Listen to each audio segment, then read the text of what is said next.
ब्रह्मांड की रचना से लेकर उसके अंत तक के पीछे त्रिमूर्ति को माना जाता है।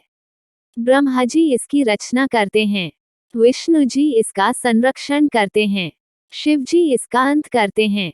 ऐसी मान्यता है कि जब भी इस धरती पे मनुष्य अपने कर्मों से भटक कर अधर्म की राह पर चलने लगता है, तब स्वयं विष्णु जी इस धरती पर अवतार लेते हैं। धर्म ग्रंथों के आधार पर भगवान विष्णु ने दशावतार लिए हैं।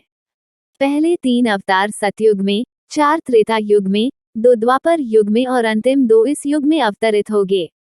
मत्स्य अवतार। चैत्र माह के शुक्ल पक्ष की तृतीया पर भगवान विष्णु के पहले अवतार मत्स्य की जयंती मनाई जाती है।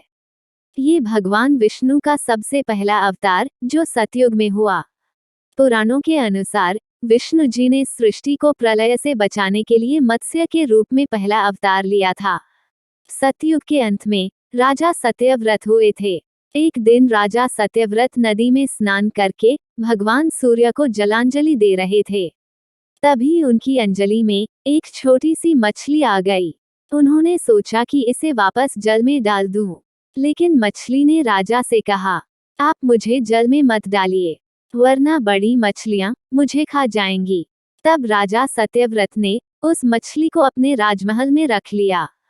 जब मछली एक दिन में बड़ी हो गई, तब राजा ने उसे अपने सरोवर में रख दिया, लेकिन शीघ्र ही मछली और बड़ी हो गई। राजा को समझ में आ गया कि यह कोई साधारण जीव नहीं है। उन्होंने उस मछली से अपने वास्तविक स्वरूप में आने की प्रार्थना की। राजा की प्रार्थना सुनकर साक्षात 4 भुजाधारी भगवान श्री हरि विष्णु प्रकट हुए। उन्होंने कहा कि यह मेरा मत्स्य अवतार है।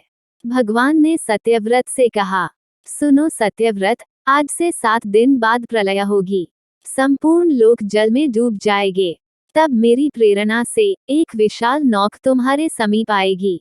तब तुम सप्तर्षियों, औषधियों, समस्त बीजों व प्राणियों के सूक्ष्म शरीर को लेकर उसमें बैठ जाना। जब तुम्हारी नाव डगमगाने लगेगी, तब मैं इसी मत्स्य रूप में तुम्हारे पास आऊंगा। उस समय तुम वासुकी नाग से उस नाव को मेरे सींग से बांध देना। उस समय तुम जो प्रश्न पूछोगे, तब मैं तुम्हें उत्तर दूंगा। इससे मेरी वास्तविक महिमा, जो परम ब्रह्मा है, तुम्हारे हृदय में प्रकट हो जाएगी। तब समय आने पर मत्स्य रूप धारण करके विष्णु जी ने राजा सत्यव्रत को तत्व ज्ञान का उपदेश दिया। इस सृष्टि को प्रलय के जल से बचाया। भगवान की यह कथा मत्स्य पुराण के नाम से प्रसिद्ध है। कूर्म अवतार। वैशाख माह की पूर्णिमा पर कूर्म जयंती मनाई जाती है। ये भगवान विष्णु का दूसरा अवतार माना गया है। एक बार महर्षि दुर्वासा देवराज इंद्र की सभा में पधारे, पर मदान्ध इंद्र ने अपने आसन से खड़े होकर उनका स्वागत सत्कार नहीं किया।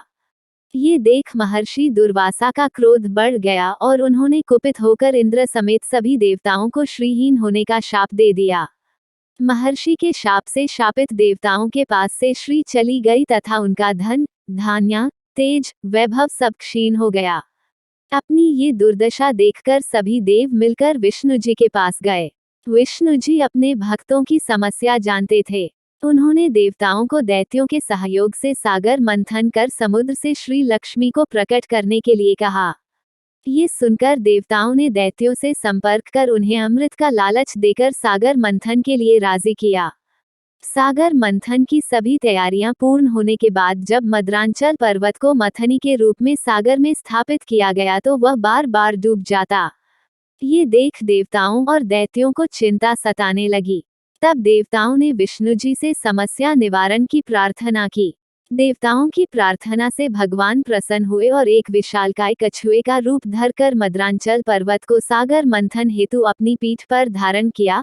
वासुकी नाग को रस्सी की तरह मद्रांचल की नेति बनाया और समुद्र को मथा।